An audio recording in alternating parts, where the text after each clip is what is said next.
بسم الله الرحمن الرحيم الحمد لله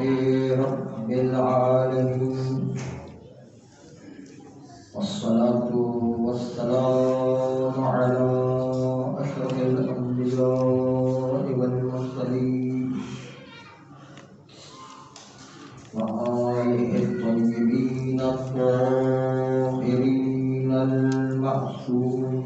المظلومين ولعنة الله على أعدائهم أجمعين من الآن إلى قيام يوم الدين. بسم الله الرحمن الرحيم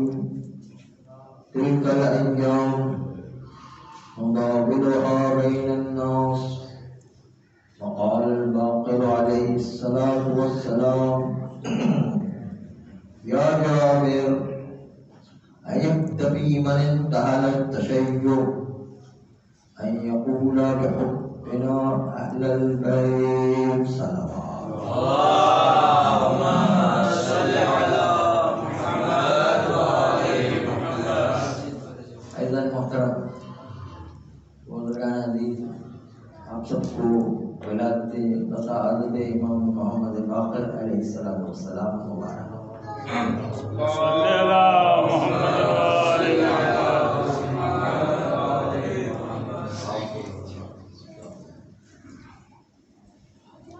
ولادت تصاعد کے علاوہ پہلی رجب بھی ہے، اس لیے ماہ رجب بھی مبارک. اس لیے کہ رجب وہ مہینہ ہے کہ جس مہینے میں انسان جس طرح اپنی مشینری کی مینٹیننس کیا کرتا ہے، اس طرح ماہ رجب و رمضان وہ مہینے ہیں جو گناہوں کی مینٹیننس کر کے انسان اپنے نفس کو پاک کیا کرتا ہے. تو یہ رجب کا مہینہ یہ ہے کہ گویا کہ رمضان کی ایک طرح سے تیاری ہے، مقدمہ ہے. اصل تو رمضان میں انسان اپنے نفس کو پوری طریقے سے پاک کرنے کی کوشش کرتا ہے، لیکن رجب بھی بہرحال ایک بہت عظیم مہینہ ہے. وہ گویا کہ آپ کو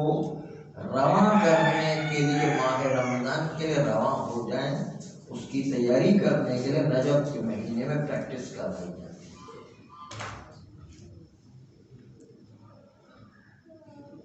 امام علیہ السلام کے سلسلے میں یہ عرض کرنا تھا کہ جو روایت ابھی آپ کے سامنے پڑھی، ابو علی اشعری نے نقل کی اس روایت کو محمد سلام سے، اور احمد ابن عبداللہ نے نقل کی اس روایت کو، اور دونوں نے احمد ابن عبداللہ نے اپنے والد بزرگوار سے نقل کی، اور دونوں نے اس روایت کو احمد ابن نضر سے روایت کی. احمد ابن نضر نے عمر سے روایت کی، اور عمر نے جعفر جعفی سے روایت کی، اور جعفر جعفی نے امام باقر علیہ السلام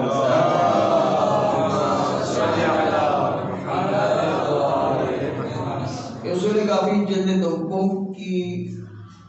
باب تقوی اور اطاعت کے باب کی تیسری حدیث ہے، صفحہ نمبر 117 پر. یہ حدیث بہت ہی شاندار حدیث ہے، لیکن چونکہ وقت میں گنجائش نہیں رہے گی اس لیے پوری حدیث تو ہم نہیں بیان کر سکیں گے، جتنی آ سکے گی اور آپ کے سامنے پیش کریں گے. اس حدیث میں جعفر جعفی کا نام آ گیا ہے، اور اتفاق سے جعفر جعفی جس کی روایتیں بہت ساری کتابوں میں، بلکہ پاکستان اور ہندوستان کی جتنی بھی کتابیں ہیں اس میں جعفر جوفی کی بجائے جعفر ابن عبداللہ انصاری لکھ دیا، جعفر ابن عبداللہ انصاری، وہ غلطی ہے۔ جابر جوفی کی روایت اکثر کتابوں میں پاکستان ہندوستان کی جو اردو میں چھپی ہیں میں زیادہ تر یہ اشتباہ ہے کہ وہ جابر جوفی کی روایت ہے۔ امام باقر علیہ السلام نے زیادہ تر جابر جوفی سے روایت کی ہے۔ یہ جو ہے وہ جابر ابن عبداللہ انصاری پیغمبر کے زمانے کے آدمی ہے، اور جابر جوفی امام کے زمانے کے آدمی ہے، دونوں میں فرق ہے۔ اس لیے جو ہے بہت سارے روایت جو امام باقر علیہ السلام کے لیے جابر جوفی سے روایت کی ہے۔ اس لیے لفظوں سے کھیلتے ہوئے پانچویں امام امامت کے 5ویں نمبر پر ہے، اور معصوم ہستیوں میں 7ویں نمبر پر۔ 5 کو 7 کے ساتھ پہلو بپہلو رکھیں تو یہ ہو جائے گا 57 کا عدد، اور امام علیہ السلام کی ولادت بسعادت 57 ہجری میں ہوئی۔ اور دوسری طرف سے امام علیہ السلام کی عمر برکت وہ بھی 57 سال، 57 کو 57 سے جو ہے ضرب دیں، وہ جمع کریں تو 114 ہجری جو ہے امام علیہ السلام کی وفات کا دن اور شہادت کے دن قرار پاتا ہے۔ یاد رکھنا بہت آسان ہو جائے، اس لیے جو ہے یہ طریقہ کار چنانچہ جعفر جوفی وہ عظیم راوی ہے۔ اس کی عظمت سے ابھی آپ روایت میں دیکھیں گے کہ کتنی عظمت والے راوی تھے۔ ایک دن جابر جوفی یہ کہتے ہیں، ویسے جابر جوفی کی روایت کو مختصر پیش کرنے سے پہلے امام کا جملہ کریں کہ امام باقر علیہ السلام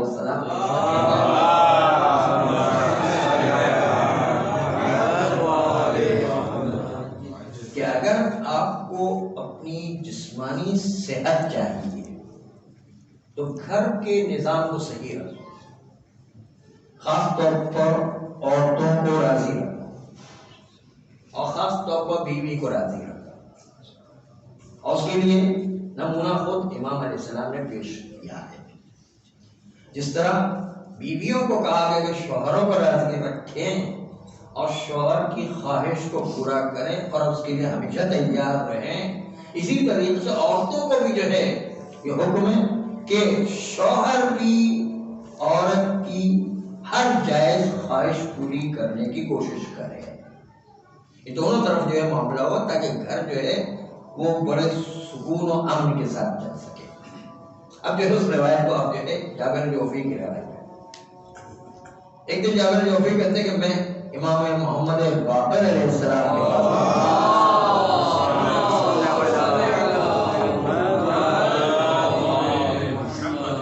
تو امام علیہ السلام بالکل سرخ جوڑے میں ملبوس تھے، جیسے دلہا کے جوڑے ہوا کرتے ہیں۔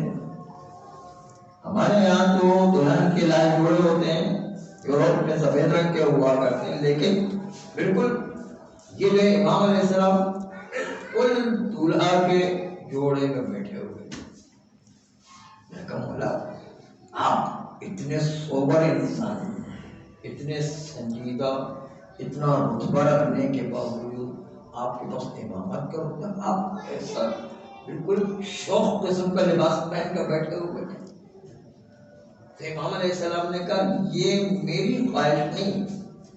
میری بیوی کی خواہش، اور چونکہ بیوی کی خواہش جائز حد تک ہے، اگرچہ کہ یہ لباس مجھے بھی پسند نہیں ہے، خود امام نے کہا یہ لباس مجھے پسند نہیں ہے، لیکن بیوی کی خواہش ہے، اس لیے میں بیوی کی خواہش کے اعتبار سے اس لباس کو بیٹھا ہوں، کیونکہ بیوی نے خواہش کی آج مجھ سے کہ وہ مجھے لال جوڑے میں دیکھنا چاہتی ہے، تو میں نے بیوی کی خواہش کا احترام رکھا ہے اور اس کے احترام کی خاطر لال جوڑا پہن کر کے بیٹھا ہوں۔ لیکن امام بھی جو ہے وہ بیویوں کی خواہش کا احترام رکھیں جو جائز حد تک اور نہ حرام کی حد تک چلا جائے. تو یہ ایک بہت اہم نقطہ ہے کہ گھر کو بچانے کے لیے بیویوں کی خواہش کو جتنا ہو سکے ان کو راضی رکھ کے ان کو خوش کر کے گھر کے نظام میں سکون لے کر آؤ تاکہ آپ کی اپنی جسمانی صحت بھی برقرار رہے. جسمانی صحت کا راز بیویوں کو خوش رکھنا. دوسری طرف جابر جوفی دیکھا کہ یہاں پر کس نقطے کی طرف جابر جوفی کے ذریعے سے روایت ہم تک آئی. ایک دن جابر جوفی نے امام علیہ السلام سے کہا کہ مولا وہ جو پروردگار عالم نے قرآن میں کہا نوری ابراہیم ملکوت السماوات کہ حضرت ابراہیم کو پروردگار عالم نے سماوات کے ملکوت دکھائے، تو یہ سماوات آسمان کے ملکوت کیا چیز ہے؟ تو امام علیہ السلام نے جابر جوفی سے کہا، دیکھیں اس کا رتبہ دیکھا جابر جوفی سے کہا کہ وہ یہاں نہیں اور آپ میرے ساتھ چلیں. امام علیہ السلام اس کو ایک خاص جگہ پر لے گئے اور وہاں پر لے جانے کے بعد وہ امام علیہ السلام کے لباس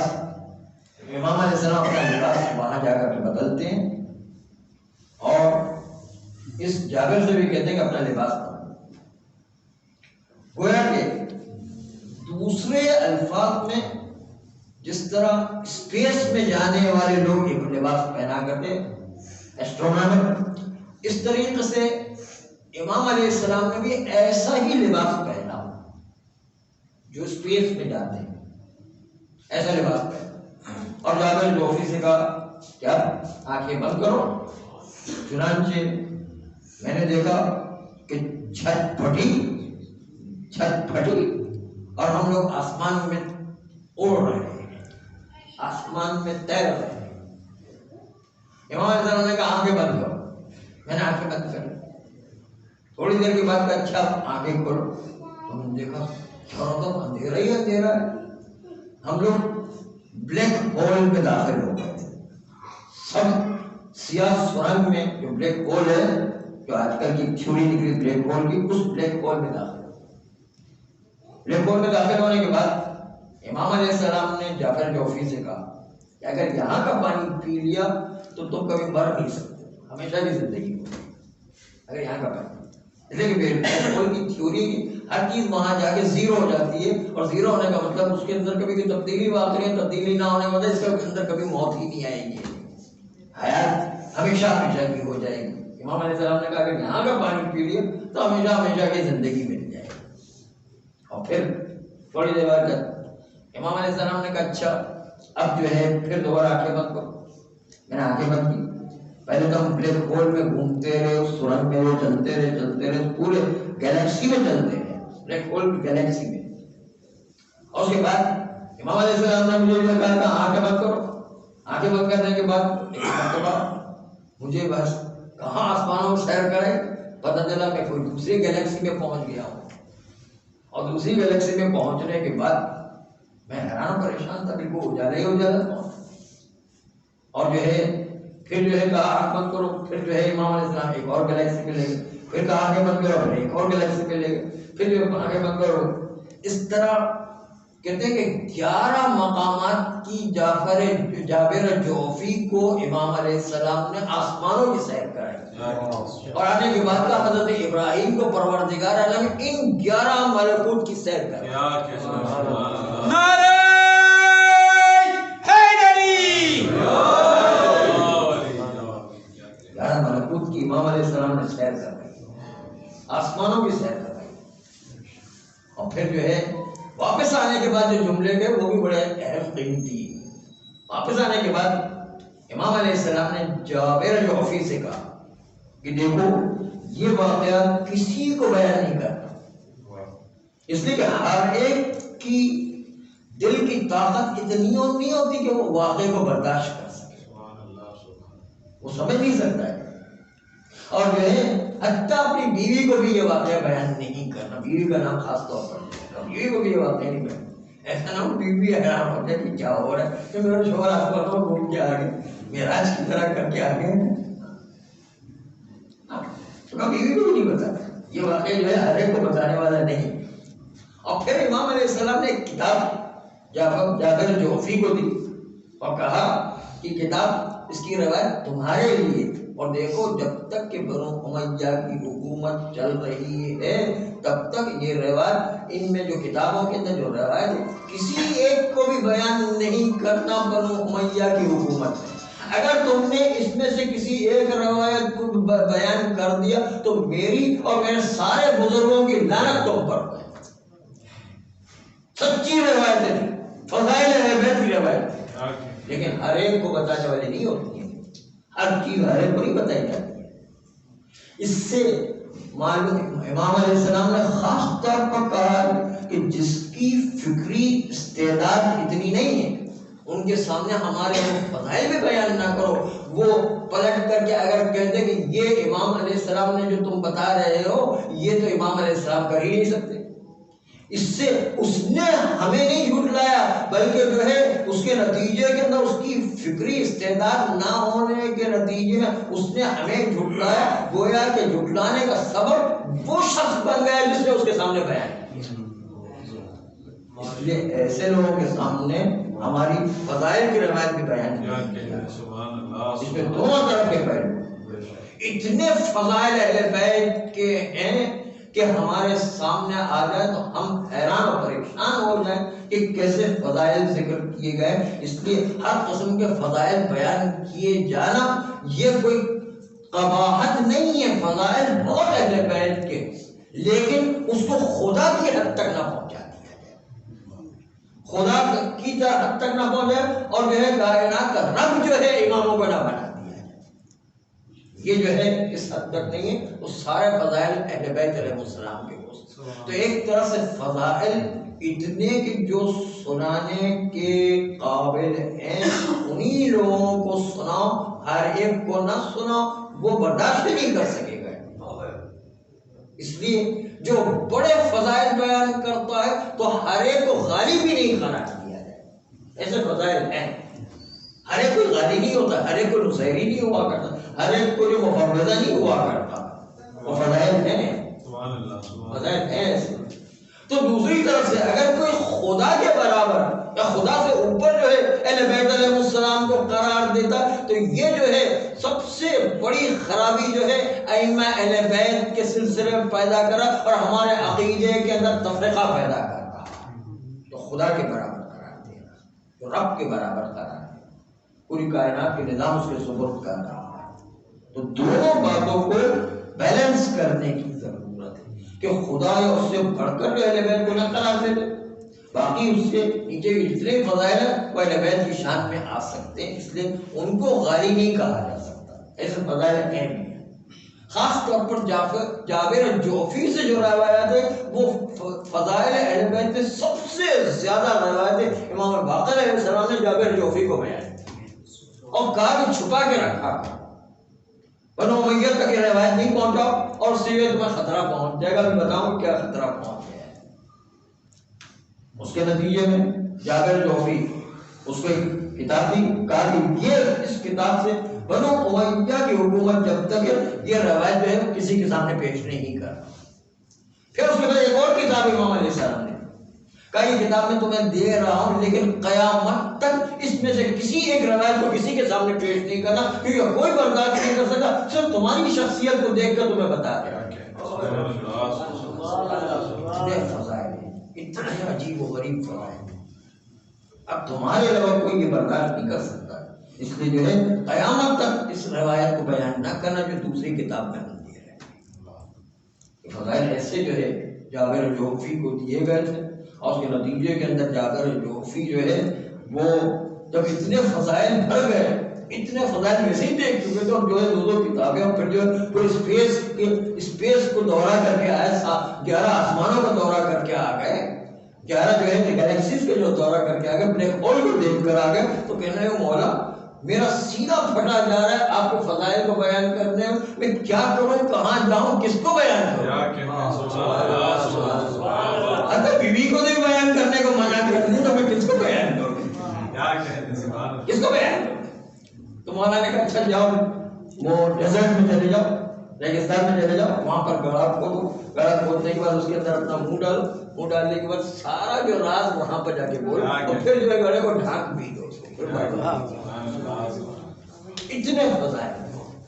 لیکن کسی کو بتا نہیں سکتے نہ بنو امیہ کو نہ کسی اور کو وجود فضائل جیسے کہ قیامت تک امام علیہ السلام نے کہا کہ اگر تم نے کسی کو ایک روایت بھی بتا دی تو میری بھی اور میرے تمام بزرگوں کی لعنت تم پر ان کی تو صلاحیت نہیں تھی کہ جو ہے وہ برداشت کر کے ایسے فضائل تھے جابر اور اتفاق کیا ہوا ایک مرتبہ کوئی فضائل اتفاق سے کوئی نکل گیا ہوگا ایسا جو بنو امیہ تک جو بات پہنچ گئی تو وارنٹ نکل گئے جابر جوفی کے آپ نے سنا بہلول دیوانہ جو کہتے ہیں بہلول دانا تو پاگل خالی بہلول دانا نہیں تو اس سے پہلے جابر جوفی جو ہے اس کو پاگل ہونے کا حکم امام علیہ السلام نے یہی 5ویں امام نے کو حکم دیا تھا پاگل ہو جاؤ اپنی جان بچانے کی جابر جوفی کہتے ہیں کہ ایک دن جو ہے میں راستے میں سفر کر رہا تھا اپنے ایک ساتھی کے ساتھ اور ساتھی کے ساتھ سفر کرنے کے بعد ایک مرتبہ یہ ہوا کہ راستے میں جب ایک ہوٹل میں ٹھہرے ہوتے ایک سرائے میں سے ٹھہرے ہوئے تھے کہ ایک قاصد آیا بڑا خوبصورت قسم کا اور بڑا روح قسم کا جو ہے قاصد آیا اس نے کہا کہ یہ 5ویں امام نے آپ کو خط بھجوایا ہے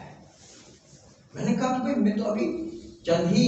1-2 دن پہلے ہی جو امام علیہ السلام سے مل کر کے آیا ہوں پھر ایک دم اتنا ارجنٹ خط کیسے بھجوا دیے اچھا تم جو ہے وہاں سے چلے کب چلے تھے کہا میں ظہر کی نماز کے بعد چلوں ظہر کی نماز کے بعد چلے لیکن جو ہے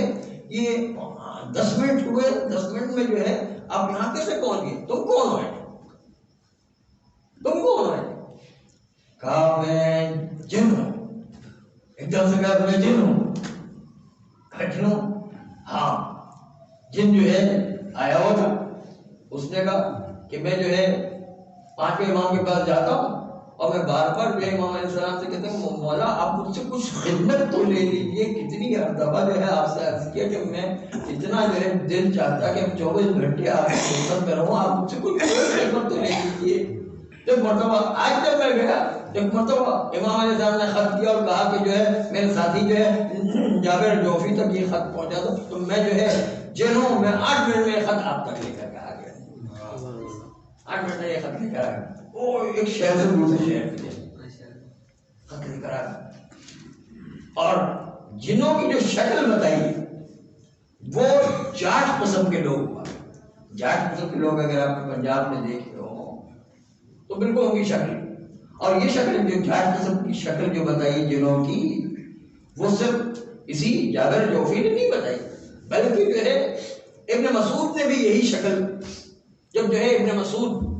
ایک دفعہ رسول اکرم صلی اللہ علیہ وآلہ وسلم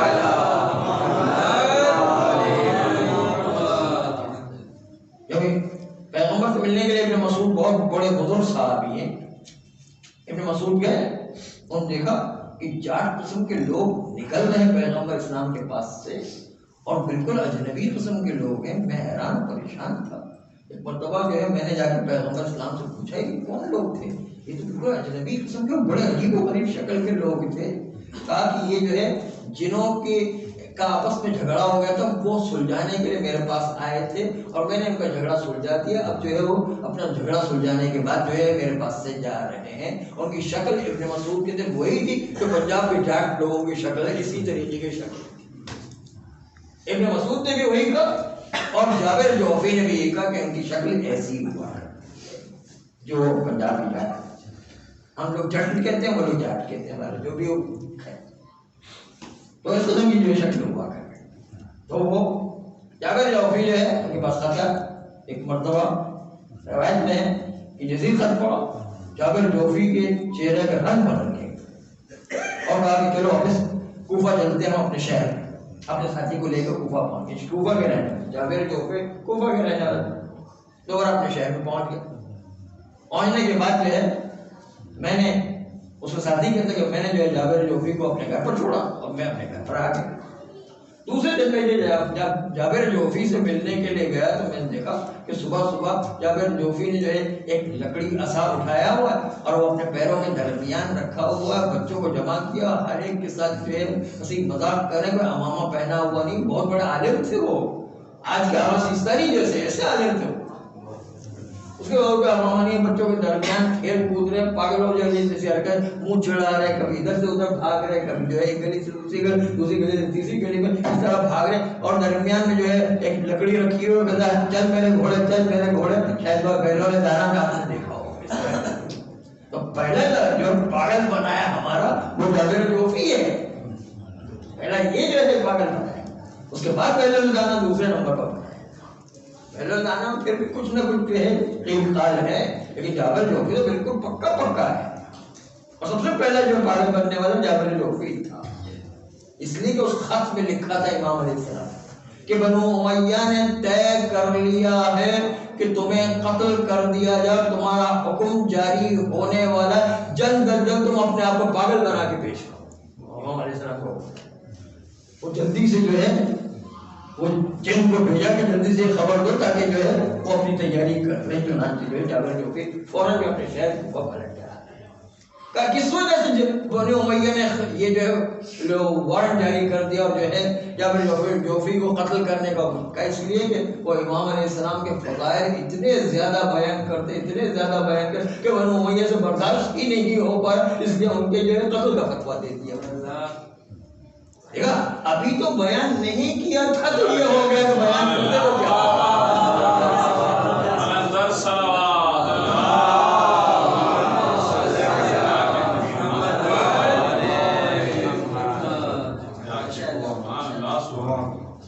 جابر جوفی جو ہے وہ ایسے پاگل ہو گئے، اور جو ہے حاکم مدینہ کو خط آیا، دوسرے دن جو ہے حاکم مدینہ کو خط آیا کہ تمہارے شہر میں سلائے بہت بڑا مولائی رہتا ہے اور وہ جو ہے اماموں کے بہت فضائل بیان کرتا ہے، ان کو فوراً قتل کر۔ حاکم مدینہ جو ہے اس نے فوج بھیجی اور جو ہے تلاش کرنے کے لیے خود بھی چلا۔ جب جو ہے پہنچا تو دیکھا کہ جابر جوفی بچوں کے ساتھ جو ہے وہی پاگلوں والی حرکت کر رہے ہیں، کبھی منہ چڑھا رہے، کبھی ادھر سے ادھر بھاگ رہے، کبھی کہتے میرا گھوڑا چل کر، وہ جو ہے عصا کے سہارے جو میرا گھوڑا چل کر کہا یہ تو، اور پورے کوفہ میں مشہور ہو گئے کہ جابر جوفی پاگل ہو گئے۔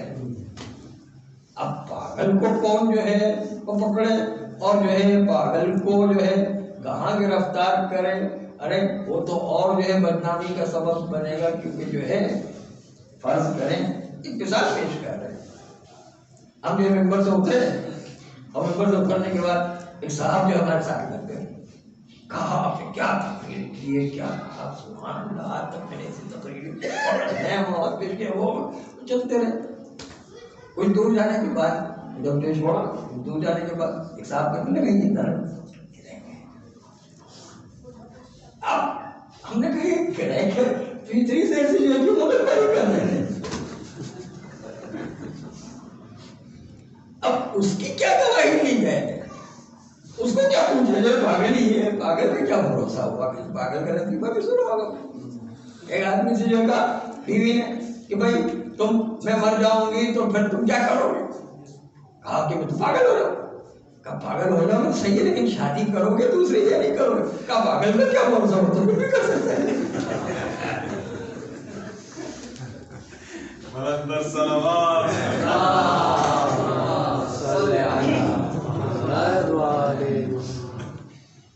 تو جابر جوفی جو ہے ان کے وارنٹ جاری ہو گئے، وہ حاکم مدینہ نے دیکھا، حاکم کوفہ نے دیکھا یہ تو جو پاگل ہو گئے، جو ہے اپنے حاکم کو، اپنے بادشاہ کو لکھ بھیجا کہ بھائی وہ تو پاگل ہو گئے، اب ان کو گرفتار کرنے کا کیا فائدہ، ان کو قتل کرنے کا کیا فائدہ، وہ تو خود ہی پاگل ہو گئے، وہ جو اب کیا بیان کریں گے، بیان نہیں کریں گے۔ چنانچہ جابر جوفی نے امام کے کہنے کے مطابق، بلکہ ان کا جو ساتھی تھا ایک دن مدینہ گیا، مدینہ جانے کے بعد ایک مرتبہ پانچویں امام سے ملا تو پانچویں امام نے کان میں اس سے کہا، ایک مرتبہ جب اس پانچویں امام کے ساتھی نے کہا امام سے کہ آپ کی جو صحابی جابر جوفی تھے وہ تو پاگل ہو گئے، تو امام علیہ السلام نے کان میں کہا وہ ہمارے حکم سے ہی پاگل ہو گئے۔ یہ ہمارے کیا ہے پر تو پاگل ہو گئے تھوڑی پاگل ہوئے ہمارے کیا پاگل ہو گئے تو جابر جوفی جو ہے وہ پاگل ہو گئے وہ پہلے پاگل تھے پہلو لگانا بعد میں ہوئے تو یہی روایت ابھی پیش کر رہے ہیں وہ بھی جو ہے جابر جوفی ہی کی روایت ہے اس پر توجہ کیجیے گا جابر جوفی کی روایت ہے لیکن اس روایت کو پیش کرنے میں جتنا ابھی پیش کیا وہ پیش کر رہے ہیں پھر اگر مزید ٹائم ملا تو اس روایت کو کافی حد تک آگے لے چلیں روایت میں کہا گیا ہر روایت کے جو ہے مختصر سے جملے آپ کے سامنے پیش کر رہے ہیں کہ جابر جوفی نے پانچویں امام سے روایت نقل کرتے ہوئے کہا یا جابر ایکتفی من انتحل التشیع کیا اس شخص کے لیے جو اپنے آپ کو شیعہ کہتا ہے اس کے لیے کافی ہے ان یقول بحبنا اہل البیت کہ وہ ہم اہل بیت علیہ السلام سے محبت رکھتا ہے اتنا کہہ دینا کافی ہے واللہ امام علیہ السلام نے واللہ خدا کی قسم ما شیعتنا الا ان یتقی اللہ او اطاعہ مگر یہ کہ وہ ہمارا کوئی شیعہ نہیں جب تک کہ وہ اللہ کی اطاعت نہ کرے اور اللہ کا تقوی اختیار نہ کرے اس کے بعد جو ہے امام علیہ السلام بہت عجیب جملہ کہا کیا کہا ما کانوا یعرفون اور اے جابر تم پہچان نہیں سکتے ہو کہ کون اللہ کی اطاعت کرتا ہے اور کون اللہ کا تقوی اختیار کرتا ہے اس لیے کہ جس شخص سے پوچھو وہ کہے گا ہاں میں تو بڑا متقی ہوں میں بڑا اطاعت کرنے والا ہوں تو امام علیہ السلام نے فرمایا پہچانا نہیں جا سکتا الا بالتواضع والتخشع مگر یہ کہ انسان اتنا خشوع و خضوع سے ملے اتنا تواضع سے ملے اس میں کوئی عقل بازی نہ ہو